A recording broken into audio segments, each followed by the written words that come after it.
Everyone వినండి, అక్కున్న ప్రతి చెల్లి వినాలి. అసలు ఇంట్లో చిన్నోళ్ళంటే పనోళ్ళలాగా ఉండాల్సి వస్తుంది.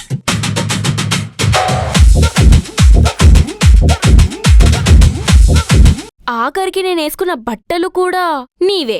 ఏంటక్కా మరీ డ్రెస్లో నీలా కనిపిస్తున్నానే.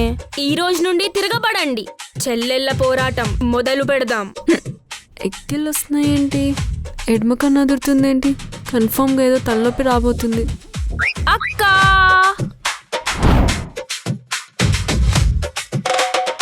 ఏంటే చెప్పపెట్టకుండా వచ్చేసావు? ఎప్పుడో సప్లీలో పరిచయమైన సుబ్బుగాడు జాబ్ ఇప్పిస్తానంటే ఫట్టుమని వచ్చేసా. పవన్ ఏంటి సాయంత్రం వాడికే దిక్కు మొక్కు ఉండదు, వాడు నీకు జాబ్ ఇప్పిస్తాడంట. హలో ఏంటి సిచ్యువేషన్? అక్కా చెప్పే ఏమైంది? నువ్వు మందు తాగుతావా? మొన్ననే హెల్త్ బాగాలేదని దగ్గుమంది ఇచ్చారు, అది తాగాను. ఇందాక బాల్కనీ ఊడుస్తుంటే బడ్వైజర్ అని ఒక టిన్ కనపడింది. అది జలుబుకా దగ్గుకా?